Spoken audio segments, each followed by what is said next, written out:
Hello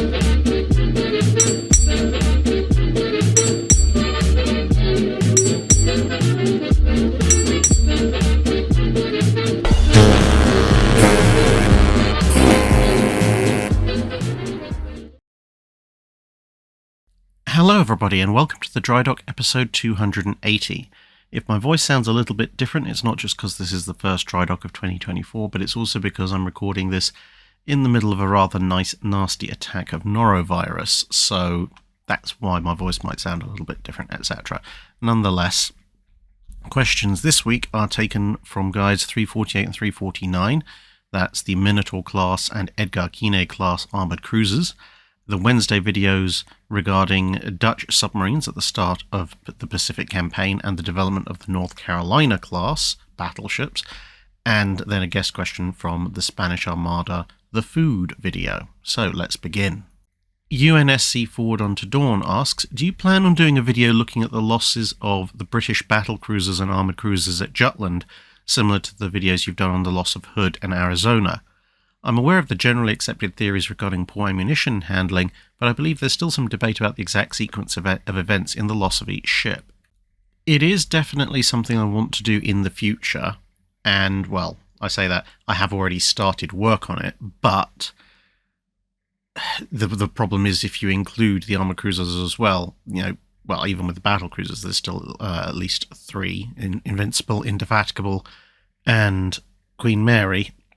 And you could possibly throw Lion in there as an almost.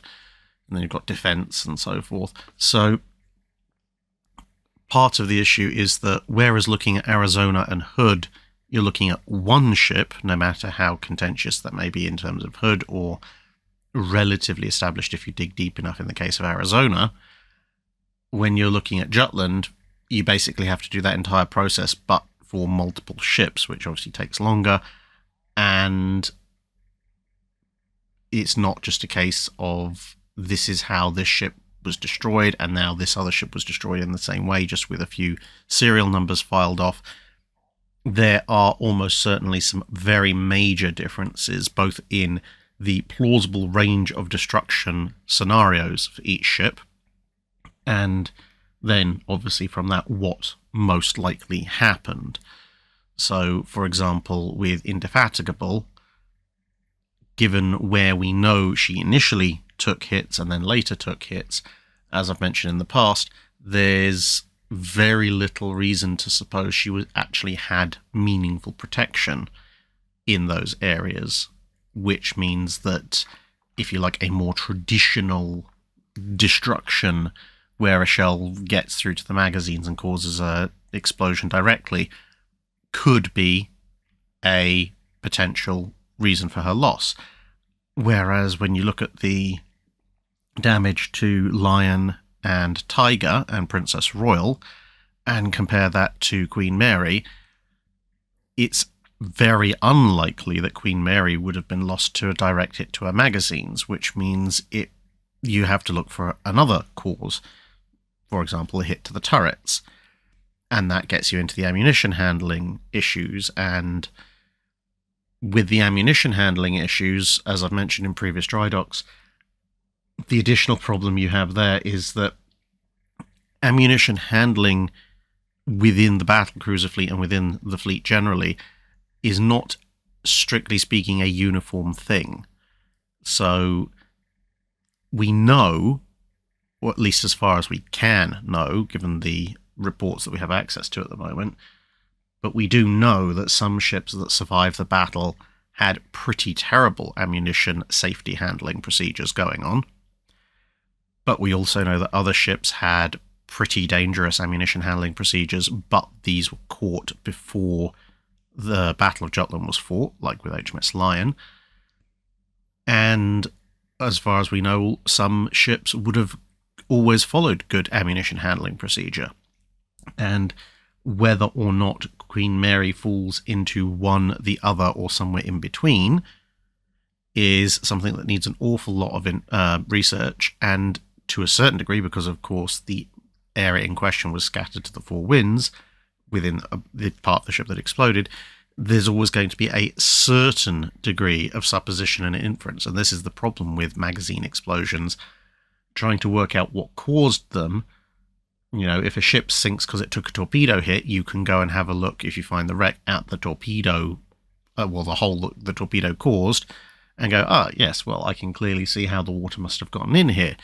Whereas with magazine explosions, it destroys all evidence of what exactly went on in that area. You can make certain supposition or informed estimates based on the state of other parts of the ship, but that's, again, quite a lot of work. And then with Invincible is kind of in a grey zone in that, in theory, there are scenarios in which Invincible could be hit directly in the magazine the way that Indefatigable could be, but it's much less likely to occur in a way similar to Indefatigable.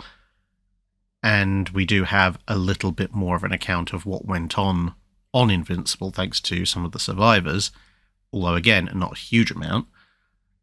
And, you know, it goes on and on and on like this. So yes, such a video is coming, but as to when, I don't know, because it basically depends on when I get to the point that I'm happy with the research to give a relatively solid opinion. And then, of course, probably someone will come out with a new book or something like that, which will mean I'll have to go back and revise everything again. Zemnodorsk asks, can you tell me about the role of lighter-than-air aircraft in naval applications, such as airships, spotting balloons, pre-seaplanes, etc.? Was it widespread, or was it just not around for long enough before the seaplane tender took over? There were various attempts to use balloons, you know, tethered, unpropelled balloons, etc., in the latter part of the 19th century as spotting devices, but the real heyday of lighter-than-air craft in naval applications was the First World War, mostly with airships, and that they can come in various forms, you know, non-rigid blimps, rigid aircraft like Zeppelins, and so on and so forth. And especially in the early part of the war, they had quite significant advantages. They could often fly significantly higher than early aircraft.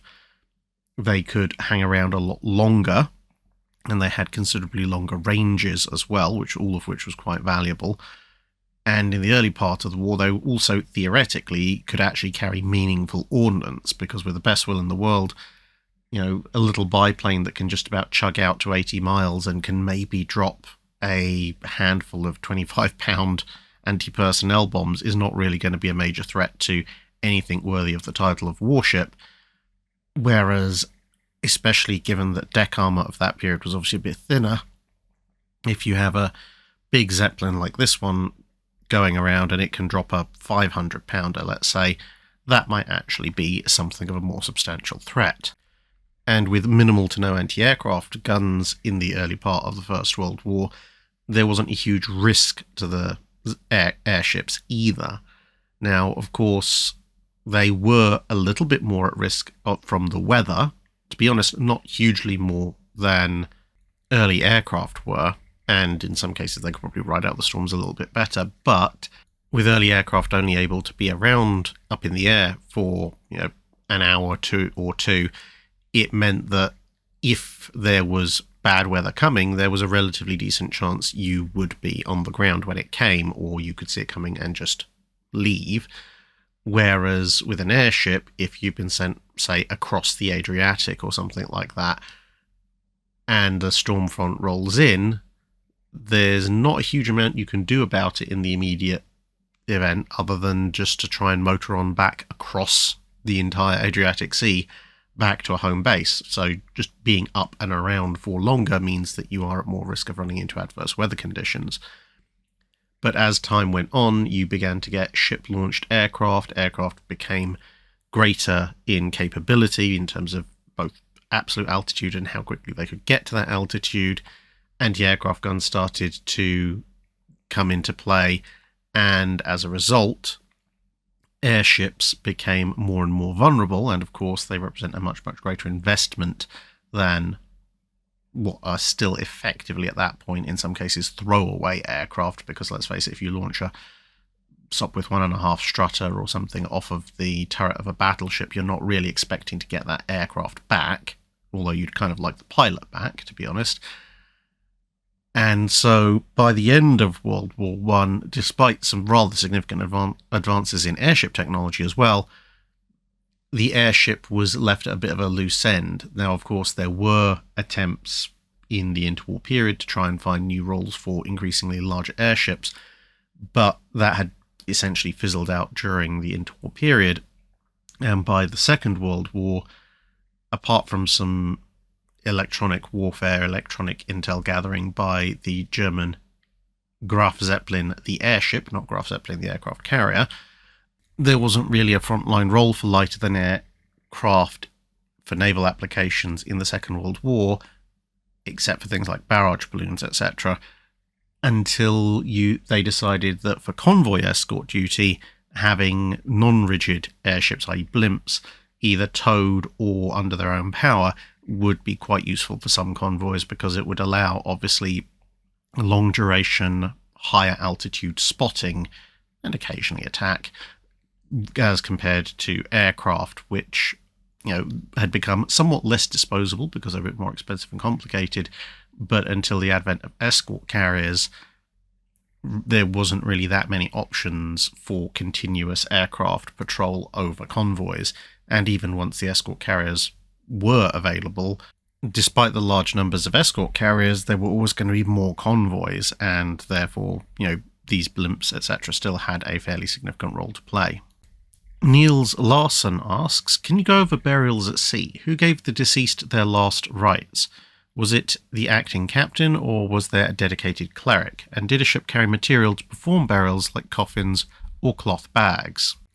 For the vast majority of the time period the channel covers, which obviously would be mostly the Age of Sail, coffins were not really a thing at sea. Occasionally, if you had a flag officer, they might have a coffin with them if they were intending to be buried at home. So Nelson rather famously kept the coffin that one of his captains made from the mast timber of Lorient, and kept that in his cabin wherever he went, mostly as a rather interesting conversation piece, but he did end up also being buried in it.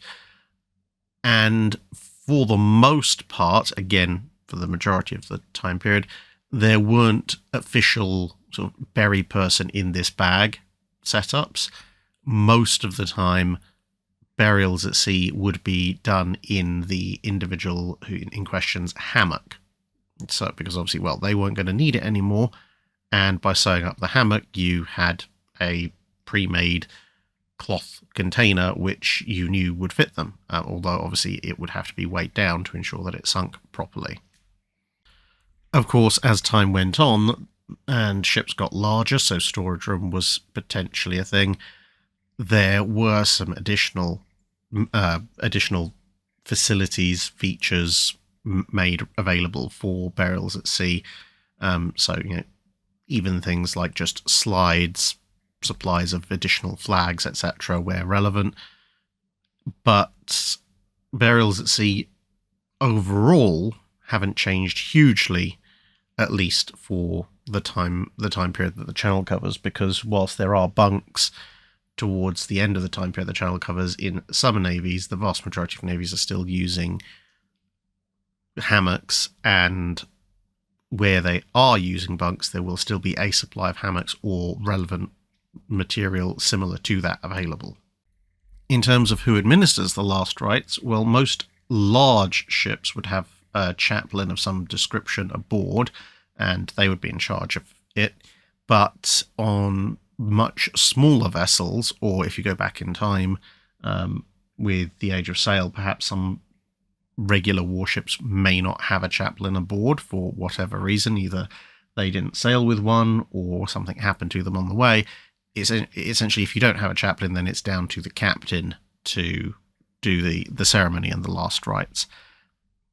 The Hand of the King asks, Hi Drac, what would the theoretical advantages and disadvantages be if the King George Vths and Vanguard had followed the design profile of the Nelsons? A Nelson-style King George V would have had a number of advantages, particularly in view of the British battle tactics, which were designed to get the ship as close as possible to sort of 12 to 14,000 yards, and that was their preferred battle range.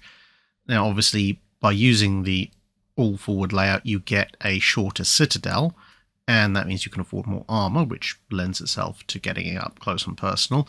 But additionally, it means that your entire main battery can fire on a relatively decent forward arc. Now, of course, if you're doing it pure Nelson style, then the third turret is going to have some issues, especially with quad guns, because it's going to be quite a wide turret.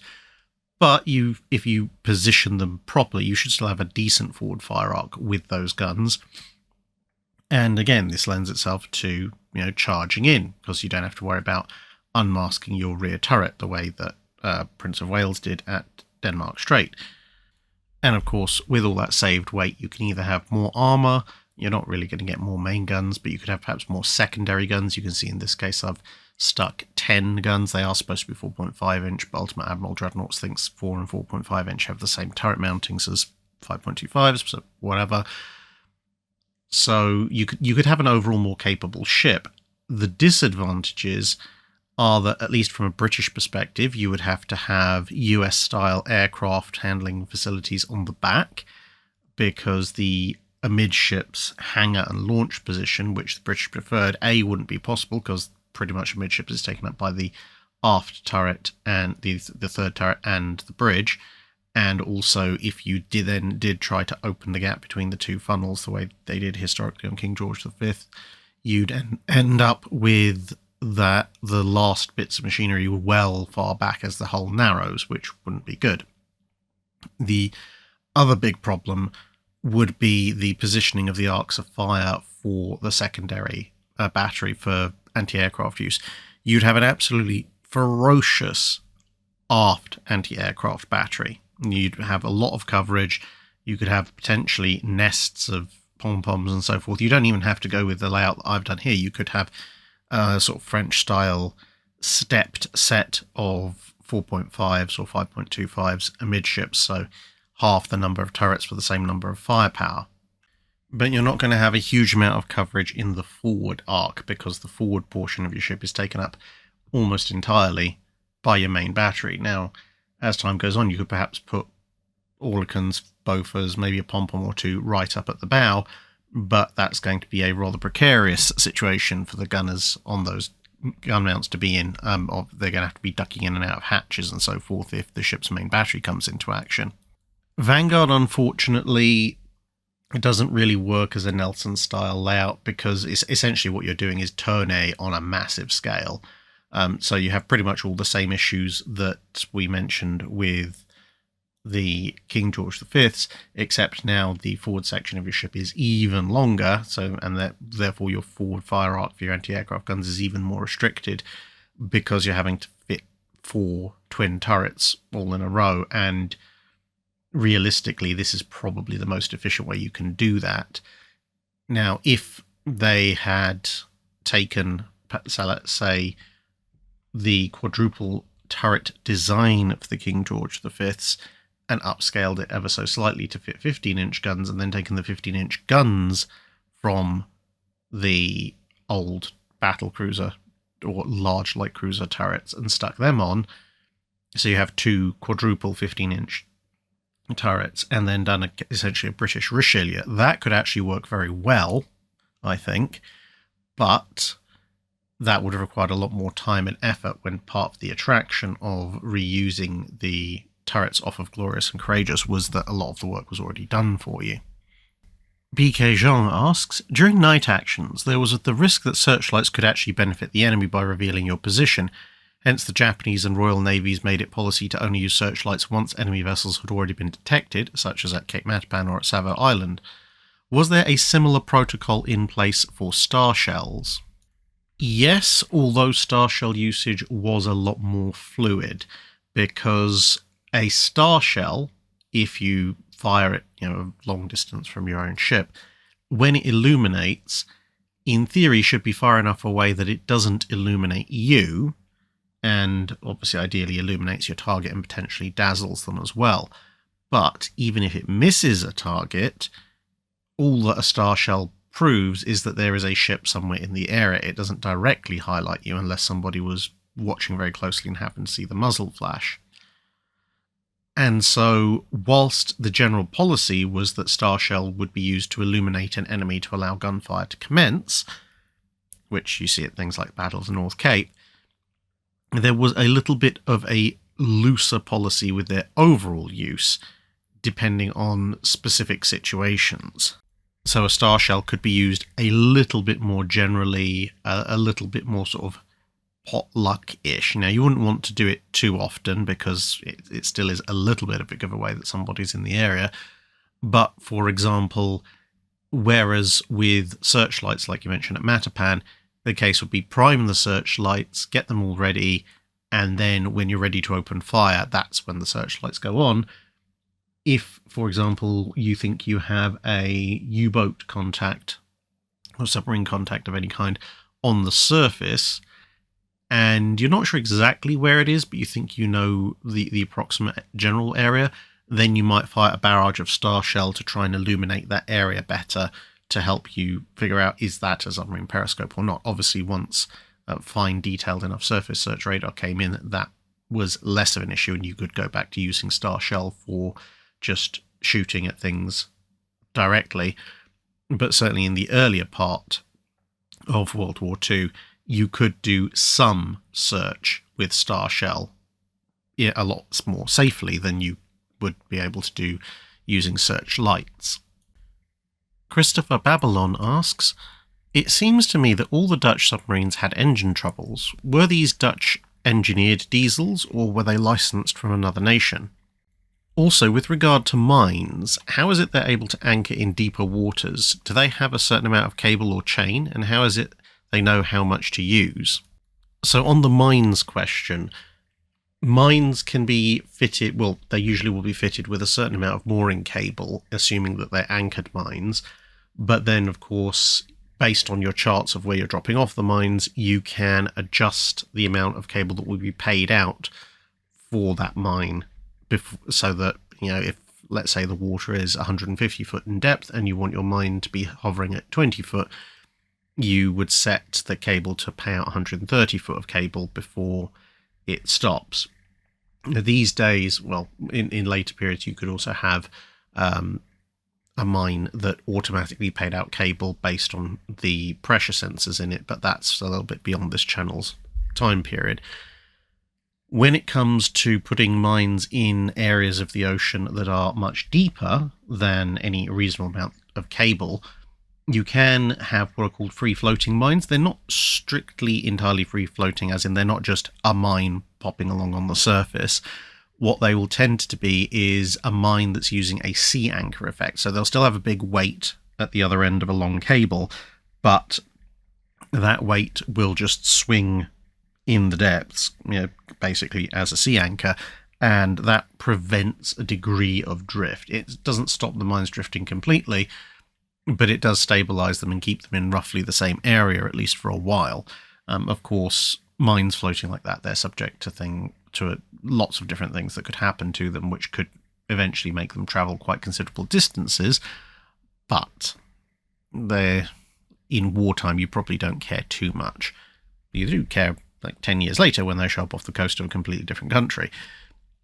When it came to the Dutch engines, a lot of Dutch submarine diesel engines in the World War II period seem to have been license-built Swiss diesel engines, as far as I can tell. Not all of them, but certainly a good chunk of them. But I don't think that's really the root cause of the engine troubles that a lot of the Dutch subs had. The larger issue is that, aside from one or two subs, most of the Dutch subs had been deployed out to the Dutch East Indies for 5-10 years or more, and they hadn't really headed back for full refits and overhauls in the Netherlands, which was, of course, where they were built. They were having basically on-site maintenance. Now, okay, the Dutch East Indies did have some relatively extensive, for the size of the Dutch Navy, repair facilities which could maintain the engines, but there's a difference between maintaining the engines and a complete overhaul, which is requiring a lot more complex dockyard facilities, cranes, spare parts, etc. Plus, of course, the fact that by the time the Dutch East Indies goes to war in late 1941, early 1942, the Netherlands itself has already been occupied for a little bit by the Germans, which means that supplies of spare parts and so forth that would have ordinarily come out to restock the warehouses and make the necessary repairs on the subs, obviously they won't have been coming out, which means that you've got submarines that are on long-term deployments without ready access to huge numbers of spare parts or sort of top-of-the-line sophisticated docking facilities for several years before they're suddenly scrambled into war, at which point it's somewhat less surprising that the engines start to break. Philip asks, in the World Wars, which was considered more important for submarines, sinking warships or sinking cargo ships? I imagine the size of warship may make a difference, and was there a different priority in various navies during the wars? It depends very much on the navy and on the circumstances. So, at the very beginning of the First World War, for example, everybody thought submarines should go after warships, and that had varying degrees of success. However, as time went on, particularly obviously the German U-boats started to prioritise merchant shipping more and more. But whilst British submarines in World War I would quite happily take a German merchant ship if they could find one, for the majority of their offensive operations against enemy shipping, a British submarine would tend to go after a German warship. Now, that's not to say that the Royal Navy's submarines in World War I had a similar level of training and doctrine to, say, Japanese submarines in World War II, which very definitely had a warship-centric idea. But it's more to do with, as I said earlier, the circumstances. Because for the Germans, the British warships outside of, Aboukir, Hoga and Cressy and some of those other earlier disasters, the main British fleets tended to be a bit too fast and a bit too well guarded for submarines to get at. Whereas Britain was very heavily dependent on its trade network, and its trade network was conducted obviously by merchant ships, and so there were both a lot of merchant targets out there, and those merchant targets could have a rather deleterious effect on the British war effort if they were sunk. Whereas German merchant shipping on the high seas in World War I was very, very scarce, so there weren't a huge number of targets to go after in the first place, and thanks to, in large part, the Royal Navy's surface blockade. And German warships, whilst they also tended to be relatively fast and well guarded, they were, when they were operating, quite often right there, just in the North Sea, which was well within the operational cruising distance of Royal Navy submarines. And similarly, when you get over to World War II, you'll see that where they had the opportunity, British submarines would go after enemy merchant ships, Japanese and Italian merchant ships especially. But when they're going after German ships, again, because of the relative lack of German merchant shipping outside of a couple of specific routes in the Baltic and coming down from Norway, you tend to find British submarines going after more German warships than merchant ships as a rule. Whereas obviously, once again, the Germans are gunning in a big way for British merchant shipping, although, as with Royal Oak and various other things, the U-boats will go after warships as and when they can.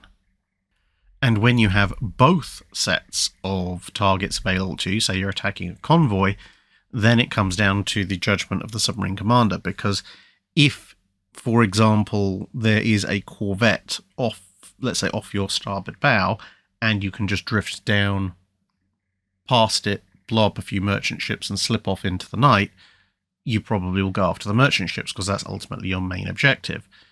Whereas if, say, you're going after one of the Malta resupply convoys and you stick your periscope up and you see a British aircraft carrier, like, say, HMS Eagle, sailing along nearby, well, if one of those merchant ships gets through with supplies to Malta, that could be a rather large strategic issue.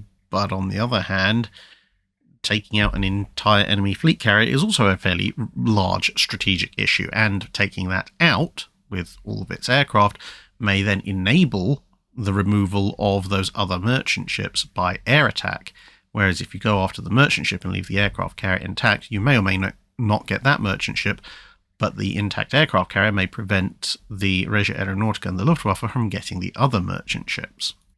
Vicky asks, according to the NavWep's armour penetration figures, the German 12-inch 50 caliber gun used on the Helgoland's Kaisers, Königs and Der Flingers seems to have hilariously overperformed, having considerably greater armour penetration than the British 13.5-inch 45 caliber gun, despite the latter gun firing a shell over half again as massive, and thus more effective at a given impact speed. At a range of 10,000 yards, the 13.5-inch gun's shell can penetrate 12.5 inches of Krupp armour, whereas at 10,940 yards, the German 12-inch gun's shell is listed as being able to penetrate 13.6 inches of Krupp armour. Why is the German shell overperforming to such a hilarious degree?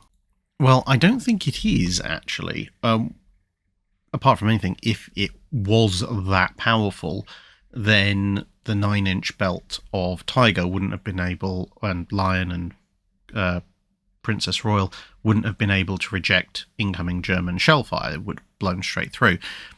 Now, the important thing is if you go and check the NavWep's site, and obviously it's a good site generally to check, but if you look at the 12-inch 50, there are two sets of armour penetration values, both using the same armour penetrating shell. One is taken from Jutland and an analysis of the fighting, and the other is taken from German battlecruisers of World War I. Now, the one that you're referring to, 10,940 yards or 10,000 metres, 13.6 inches of armour penetration, and then 12 inches of armour penetration at 12,000 metres or just over 13,000 yards, that's the data from German battlecruisers of World War I, whereas from Jutland and analysis of the fighting, you get a armour penetration at 12,800 metres of 10 inches and at 15,000 metres of 9 inches. Now, while both of those range brackets are considerably further out, in the first set of data, you have a drop of 1.6 inches in penetration over 2,000 metres, but then going along to the next set, you have a drop of armour penetration of 2 inches, so 0.4 of an inch more, whilst only going 800 metres further. Which is, and then, then you travel another 2,200 meters and you've only dropped an inch of penetration with the latter data. So that suggests that these are actually two somewhat disagreeing sets of armour penetration data, with the German battlecruisers of World War I data being the one at the higher end of things, and the Jutland analysis of the fighting figure being perhaps more along the lines of what you'd expect. And the thing is, without any further information from those sources, we don't know what exactly the parameters of those tests were. Are they tests that were conducted live, as in, did they actually work out the angle of drop and the muzzle velocity versus the final velocity, and then scale that and fire it at a natural plate to work it out? Are they calculated only, i.e. no practical tests? What angle of strike are they assuming? So are they striking perpendicular? Are they striking at 30 degrees, etc., etc.? Now, with the British shell, there is a little bit more data in the footnotes.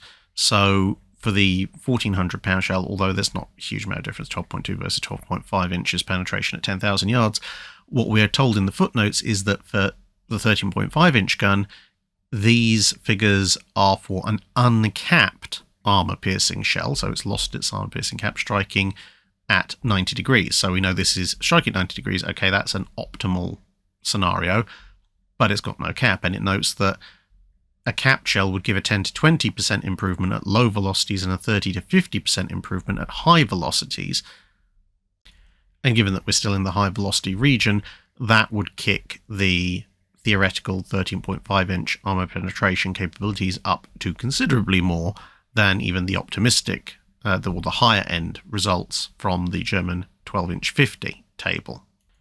Although, as the footnotes there also point out, prior to the Green Boy design, there were problems with shells breaking up and prematurely detonating, but assuming that the shell works properly, the 13.5-inch does actually still have a significant armour penetration advantage over the 12-inch 50 once the AP cap is actually in place. The other thing you've also got to bear in mind, and again, we don't have the data specifically for these tests on the NAV website, is that different nations sometimes have different definitions of what constitutes penetration. So sometimes some nations at some points in time will count penetration only if the shell makes it through the armour plate substantially intact. Other times you can have a situation where penetration is counted as the shell has made it through the armour plate, i.e. there is a shell-shaped hole in the armour plate, regardless of whether the shell has done that intact or in bits. And still other times there are occasional moves to look at armour penetration being counted as the shell has caused a hole in the armour, i.e. there's shrapnel and fragments inside, even though that might mean that the shell has in and of itself not physically made it all the way through the armour plate, but has instead detonated, let's say, in the last inch or two, and the force of the shell's explosives has blown open that last section of the armour. That last one, not really very common at all, mostly more of a, shall we say, optimistic discussion point, but again, the German armour penetration tests and British armour penetration tests are not necessarily going to be using the same definitions of some things either. Lon Johnson asks, I get the theory of angled armour, but it looks like it has flaws in practice. Specifically, if there is a specific height of citadel that must be covered, then angling the armour allows thinner armour, but it needs to be wider by exactly the amount needed to offset the savings. In other words, from a cross-section point of view, it's just pushing the parallelogram. What am I missing? So it has more to do with the fall of shell than anything else, but if you were to, say, have an armour belt that had to cover 30 feet in height, and you wanted to, say, angle that by 20 degrees, so let's say you're using a 12-inch belt, and we'll just look at a 1 foot width section. So to cover 30 feet in height of belt, you need roughly just under, in actual fact, but close enough for government work, 32 feet of belt if you are angling it out at 20 degrees. Now that means that for the same amount of weight as having your 20-degree inclined belt that's covering 30 vertical feet of citadel, you could have had a slab vertical belt that's 12.8 inches thick, roughly speaking. So, you've sacrificed 0.8 of an inch in thickness total, but now you have to work out what does that additional angle do to the shell penetration of incoming shells. Now, at close range, the apparent angle of incidence between an incoming shell and your inclined armour isn't going to be hugely increased by the angle of the belt, which means that having an arbitrarily or absolutely thinner belt may be a weakness. But if you look at any angled armour calculator, or indeed just a sine wave, you realise that once you get beyond some of the lower figures, suddenly values start increasing considerably more. So if you're designing your ship for medium to long range engagements, then the effect on armour penetration from having your armour angled may actually be considerably more than the effect of having a absolute thicker belt when it's slab-sided. So a crude way to look at it would be looking at apparent thickness. So if your armour belt is, let's say, angled at 20 degrees, we're sticking with our 12 versus 12.8 inch vertical belt idea. If a shell is fired from relatively close range, so perhaps it strikes your armour belt with a down angle on the shell of, say, 10 degrees, which would be maybe being engaged at 12 to 14,000 yards, and you are adding onto that the 20-degree angle of the belt, assuming it's hitting perpendicular to the ship, so that's a total of 30 degrees angle of impact. That gives an equivalent thickness of 13.8 inches, whereas a 12.8 inch vertical belt, which is only being hit at 10 degrees, has an equivalent thickness of, near enough as makes no difference, 13 inches.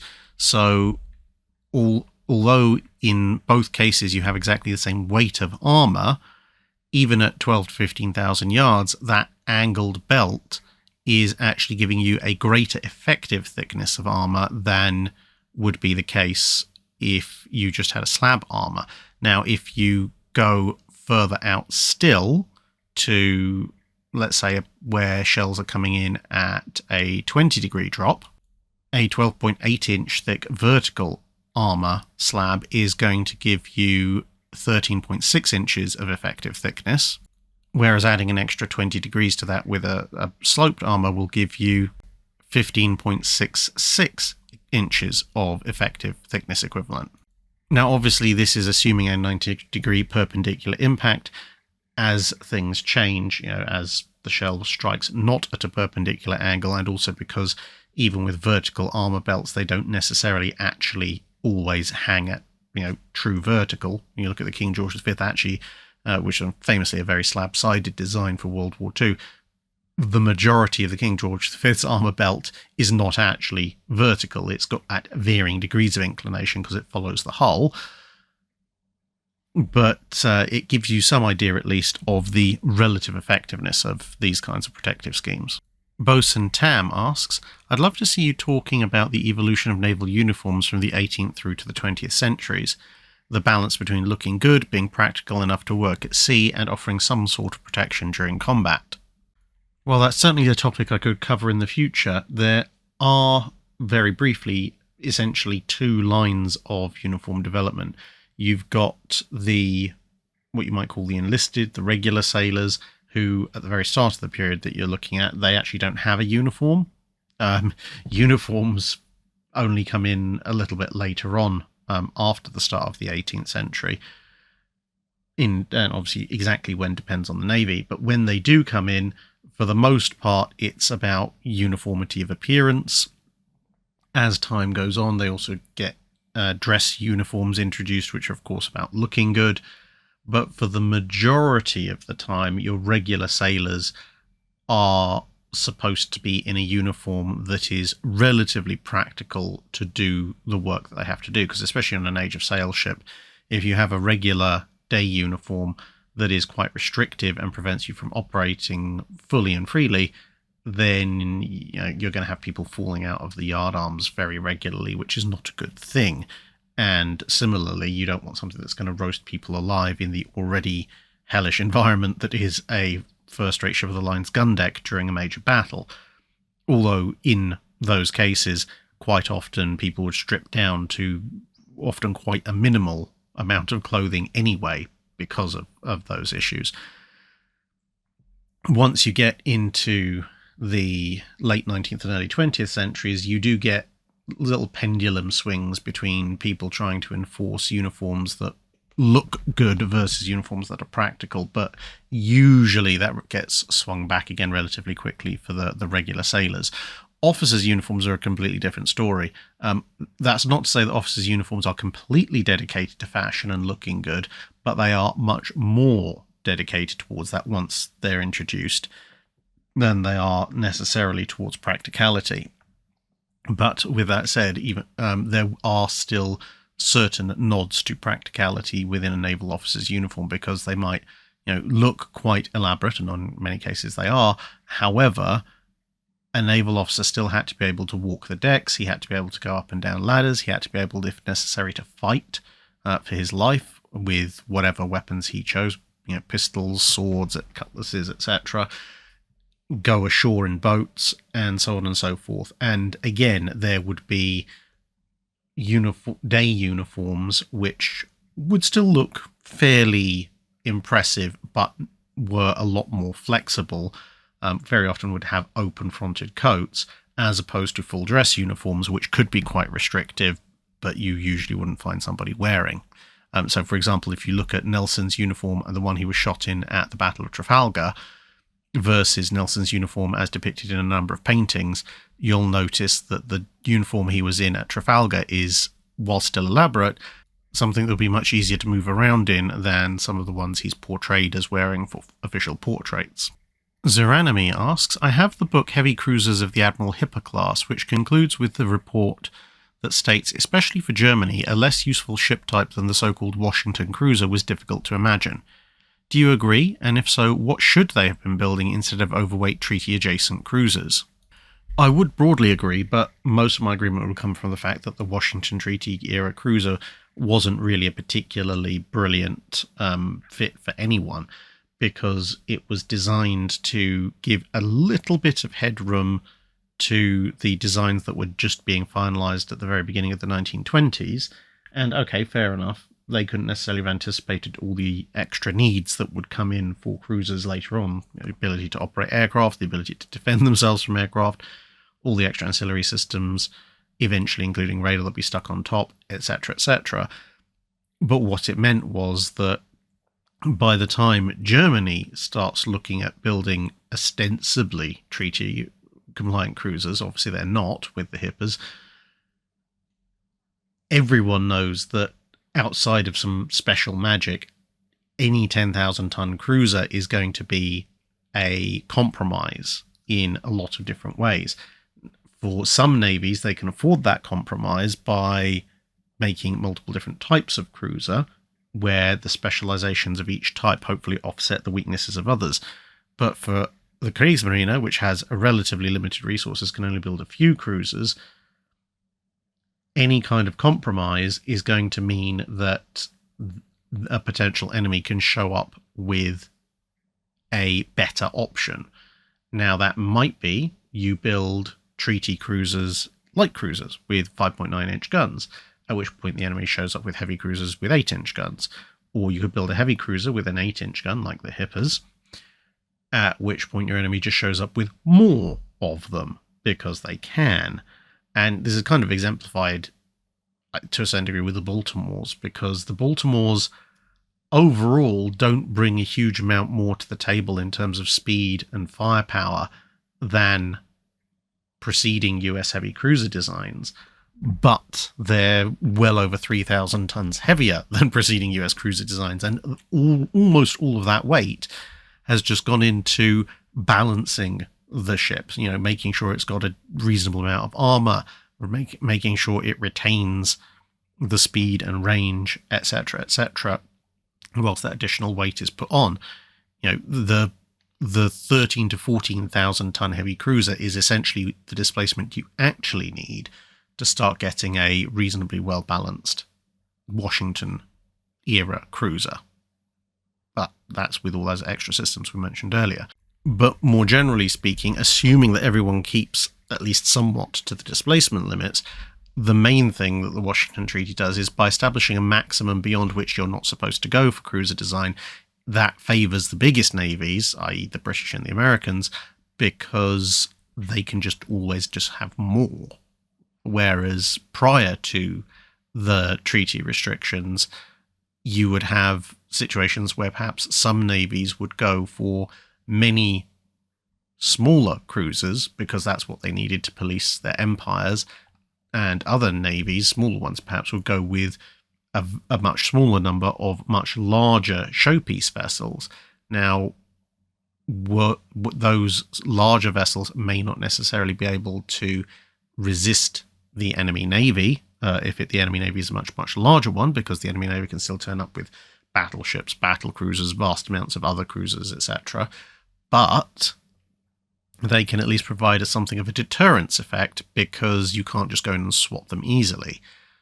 For Germany, in terms of what they ideally needed if they want to go and build cruisers in this period, given that they're breaking the treaty limits already, what realistically they need is a super cruiser dash cruiser killer dash small battle cruiser, something in maybe the 18 to 20,000 ton range, armed with 11-inch guns, or perhaps armed with a dozen 8-inch guns or something like that. That's what they needed, but there's absolutely no way that they would ever get away with building something like that, because it would be blatantly obvious that they were massively breaking the treaty. Not that it would have helped them over much, but it would have at least meant they'd have ships that had significant advantages over other enemy heavy cruisers. ACC asks, I've repeatedly read that the Japanese Admiralty was very clear-eyed that Japan basically couldn't win a full war with the US, but the nationalists' army and the need for oil to continue the war in China left them with no choice. Further, because they knew a war of production was already lost, both Pearl Harbor and the Kantai-Kessen were designed to win an unwinnable war by shocking and demoralizing the US populace into demanding that we agree to terms. Do you agree with this analysis, and which members of the Admiralty strike you as being the most clear-eyed, who were doing their best with what they had, but who believed they would lose before they ever started the war? I would, to a certain extent, agree with that analysis. The Japanese Admiralty was very aware of the fact that the US could outproduce Japan, and like you said, they were sort of essentially gambling on demoralizing the US into agreeing to an honourable peace terms, i.e. negotiated peace, as opposed to absolute surrender, unconditional surrender.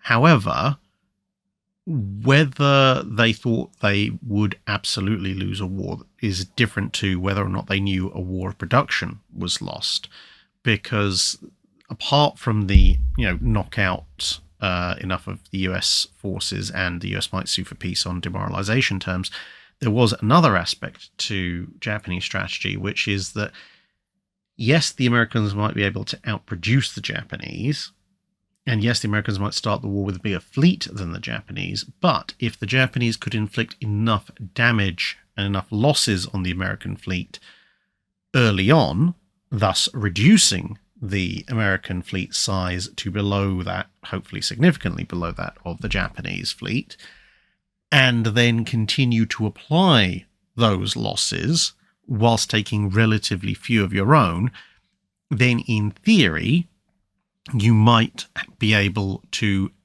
outright win a war, even if it was a war where one side was able to significantly outproduce the other.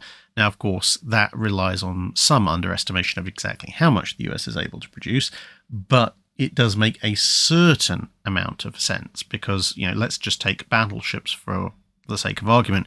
The Japanese have 10, if we include the Congos, and then they're going to have 12 with the Yamatos.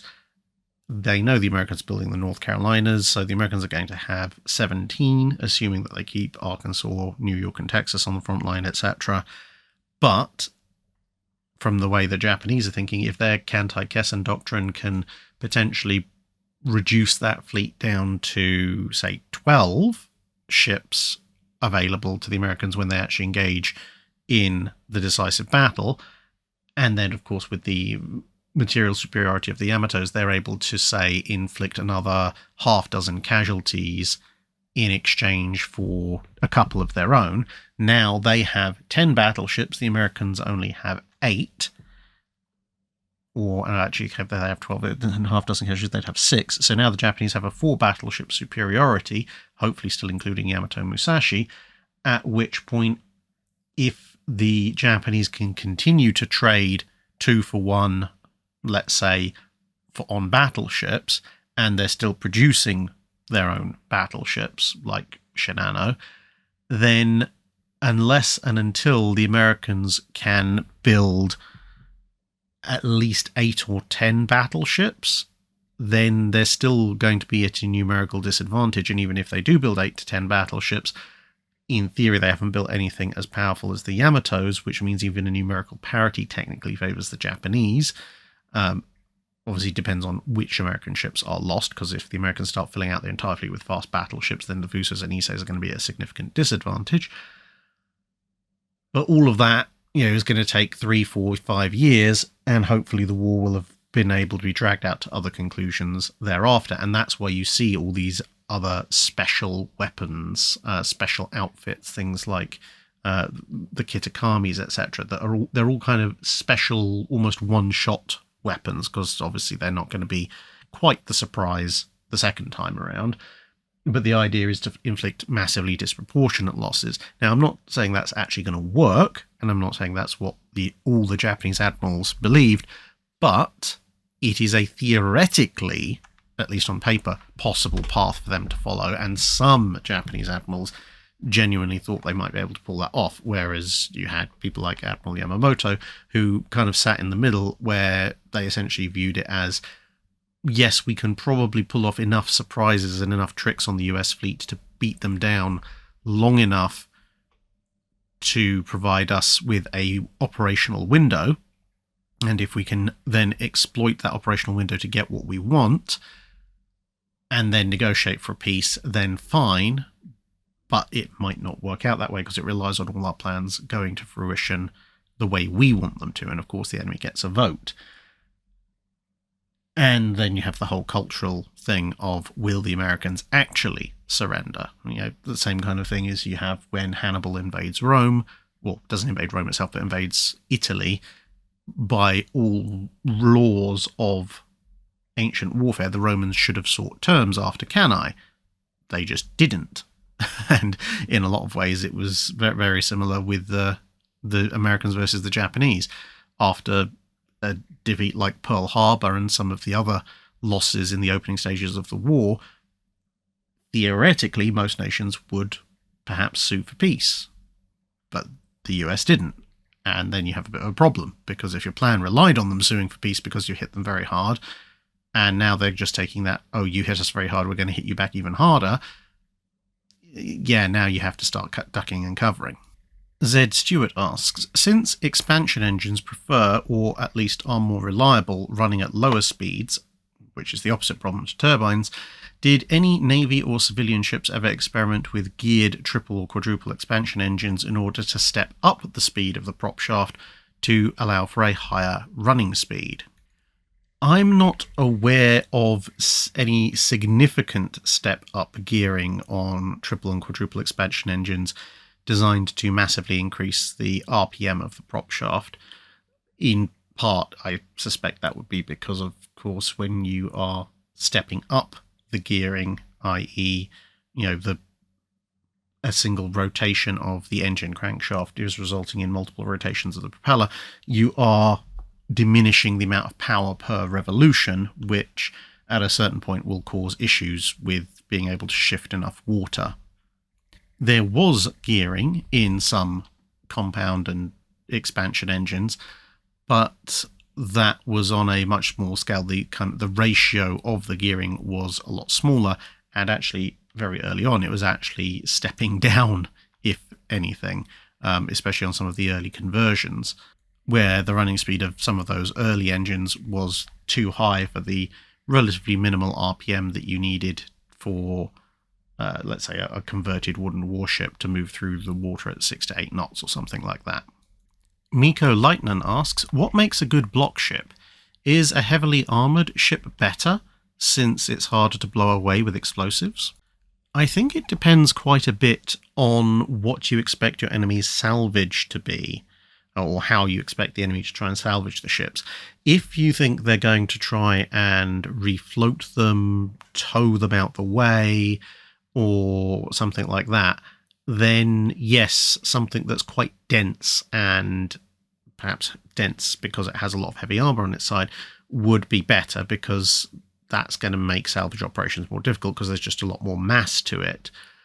But if you are looking at an enemy who may well try and clear the wreck with explosives, I'd actually argue that something much lighter built is better, because and obviously if you've done a block ship and then left, the enemy has full access to the ship, but if the enemy then goes, oh, okay, well, this is a heavily armoured ship, so we're going to stick a bunch of explosives under the armoured deck, and obviously inside the citadel, and detonate it, then obviously the weight of the water on top, plus the armoured deck, plus the bulkheads and the armour belt around on all the sides, is going to significantly contain that explosion, which means that when that explosion eventually does break out, assuming they've used enough explosive, it's probably going to completely remove the ship, or at least substantially remove the ship from the area. Whereas if you have a somewhat lighter vessel, then that explosion, if you use the same amount of explosives, may shatter a portion of the ship and spread it far and wide, but it may not build up enough to completely disassemble the ship, and you might end up having to do this multiple times. Plus, of course, a lighter built ship, if you do use an absolutely stupid amount of explosive, because it's lighter built, it might scatter parts all around the immediate area from just the initial impulse, which might then all have to go out and be picked up individually, whereas a heavier ship will tend to blow into fewer fragments, which might then be individually easier to pick up because there's fewer of them. And finally for this week, the Outer Circle asks, at what point does the technological gap in design become so great in the Age of Sail that older ships can no longer compete? Could James I's Royal Sovereign or Henry VIII's Henry Grâce à Dieu have competed at something like the Battle of the Nile? And does the date of obsolescence hold true for the galleys and galleasses such as those at Lepanto? So the galleys and galleasses such as found at Lepanto have a somewhat different issue. Galleys become obsolete very quickly. Something much heavier, like a big galley or a galleass, they still become obsolete except in very specific circumstances to do with shallow littoral waters where the wind can't necessarily be relied on. But in general open ocean warfare, galleys and galleasses, essentially once ships become, as in sailing ships, three-masted warships, become large enough to mount substantial broadside batteries, the galley and galleass are just massively outcompeted in firepower terms. As I said, unless you happen to find one that's becalmed and you can swarm it in close quarters, their expiry date for the galleys and galleasses is pretty much a done deal towards the end of the 17th century. Although, as you'll see with things like the Voyage of Glorioso, there are some that are kept around as, again, coastal defense units for a while after that. Now, when it comes to the regular, if you like, ships of the line, something like Henry Grâce à Dieu is pretty much pushing obsolescence towards the end of the 1500s and beginning of the 1600s because its design is fundamentally wrong for how naval warfare has developed. Henry Grâce à Dieu is a very large vessel, but she's not designed particularly for speed. She's not designed for broadside firepower. She's much more in the realm of a broadside or two and then board. She's got very high fore and after forecastles and a forecastle and stern castle, or fore and after castle. And I suppose you could cut her down, but even so, her general whole design and purpose is just not suitable for 1600s, i.e. 17th century naval warfare. Conversely, Royal Sovereign or Sovereign of the Seas, that could remain competitive because she is designed for broadside combat. She's a fairly big, hefty ship, and she's got a reasonable turn of speed on her, especially after some of her modifications. And she's not got, massively high fore and aft castles that need substantial cutting down, especially after some of the, as I said, the refit work that's done to her. The only thing that would really affect something like Sovereign of the Seas is the gradual growth in the size of warships. So although at the time that she is conceived and built, she is what would later be referred to as a first rate, which at the time she's a great ship, but she's a kind of top dog of her period. But say by the time of the Battle of the Nile, she would have had to gone through a number of refits. I mean, apart from anything, obviously the wood would have decayed, but assuming that she's been heavily refitted and rebuilt over time, her relative size compared to other warships would have decreased to the point that she would, at the time of the Battle of the Nile, have made a relatively decent third rate.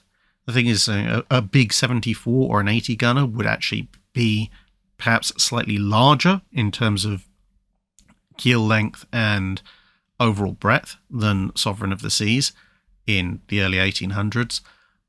Obviously not in terms of gun deck height, but you would have had to raise her. So she probably would have been raised down to a 2 gun deck vessel equipped with somewhat heavier guns and probably been something like a 68, 70 gunner third rate ship of the line.